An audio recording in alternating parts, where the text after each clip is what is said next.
शरीर सेवा में लगाए हुए हैं और अंदर से प्रिया प्रीतम का चिंतन चल रहा है, तो बाहर भी पवित्र और अंतर में भी पवित्र।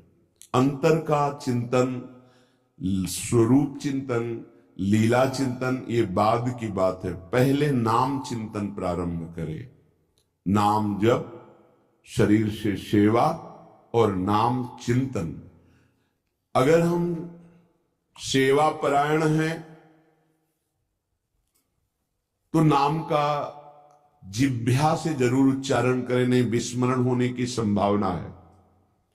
उपांशु, क्योंकि अगर हम बाहर बोलते हैं श्री जी की श्रृंगार सेवा में, कहीं हमारे मुख से थूक की छिट्टी ना पड़ जाए।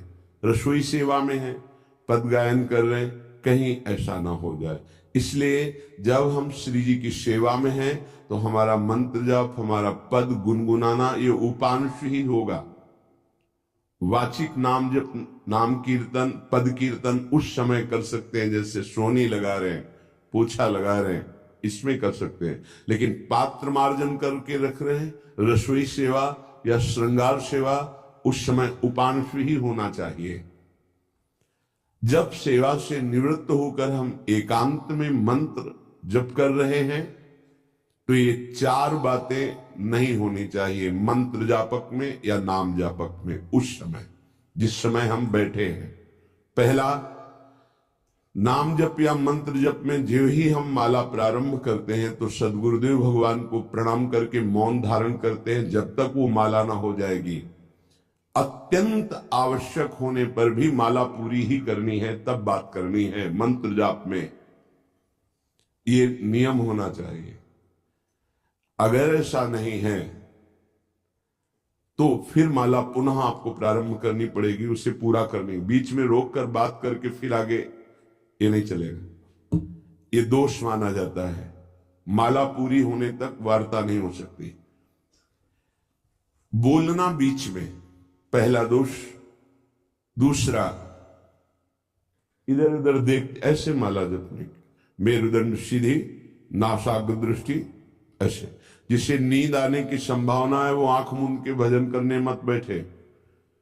नहीं कंबल या शाल ओढ़ा, आंख मूंद ली तो माला छूट जाएगी और आपका समय व्यतीत हो जाएगा नींद में। ऐसा प्राय होता है।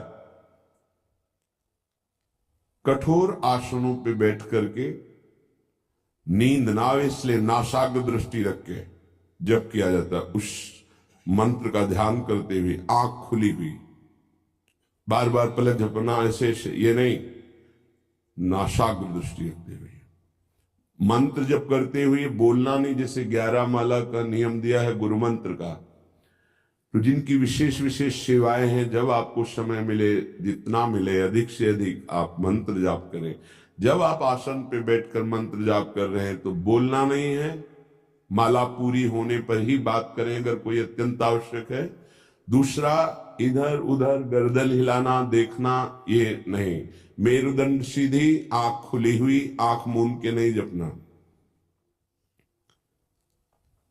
एक महाभागवत की पत्नी निरंतर भगवदाकार वृत्ति में रहती थी।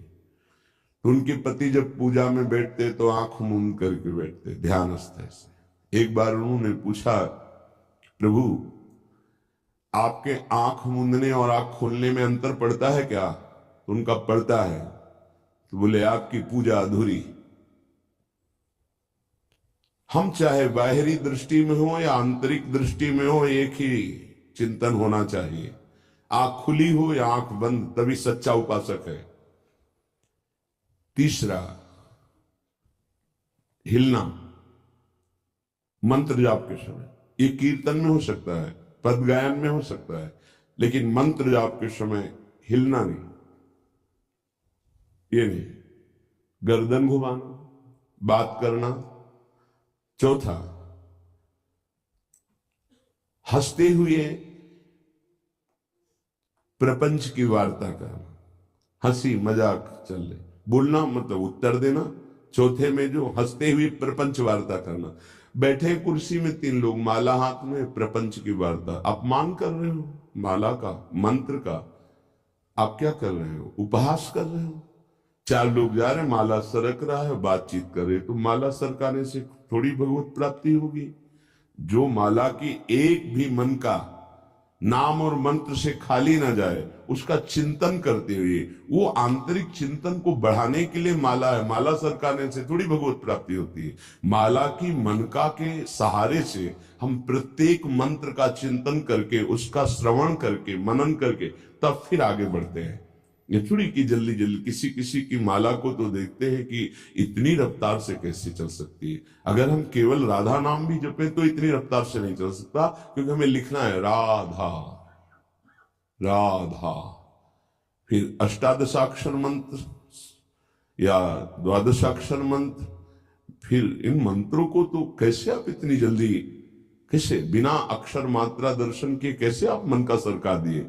11 माला बहुत होते हैं। अगर जिस पद्धति से कहते 11 माला कर लो तो बहुत जल्दी मानसिक सिद्धि प्राप्त हो जाए।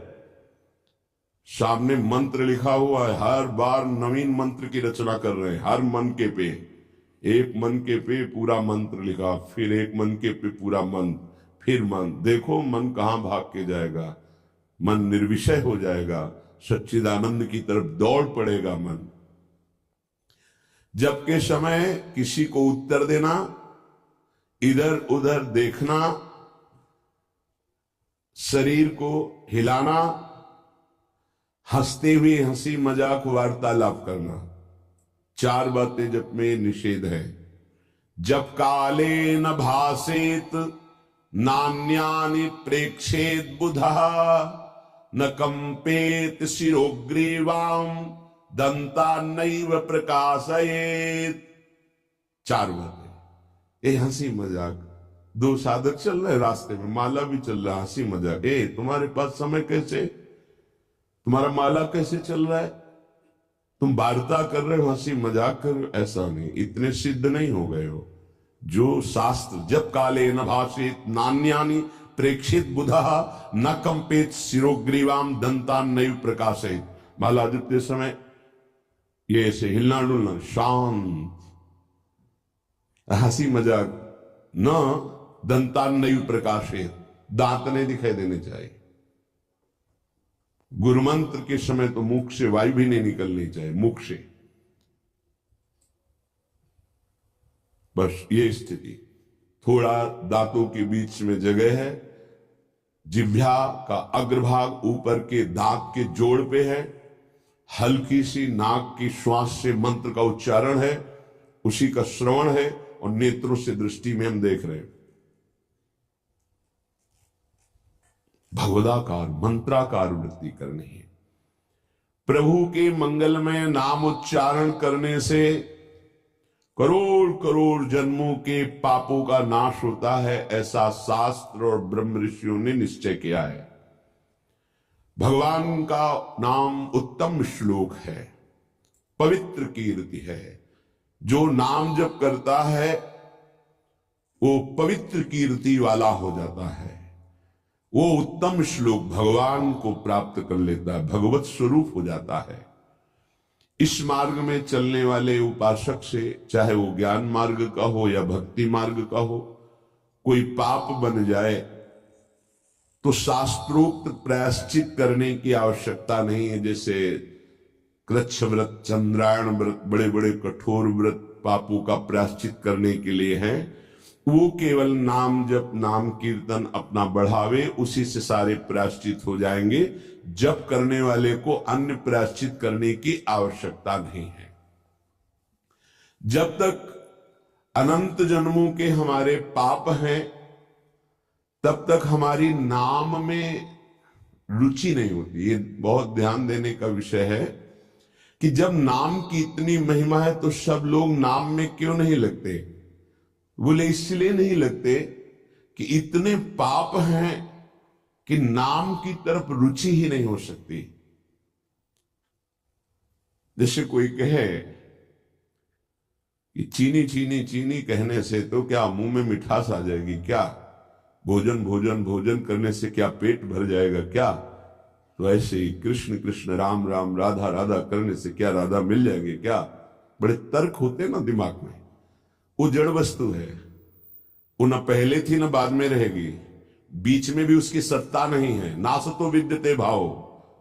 और जो भगवान को अधीन कर ले, भगवान से भी महान, जिसकी महिमा स्वयं भगवान नहीं वर्णन कर सकते। कहूं कहां लगी नाम बड़ाई, राम न सके नाम गुण गाई। वो इन भौतिक पदार्थों के नाम जैसा नहीं है, वो सच्चिदानंद है।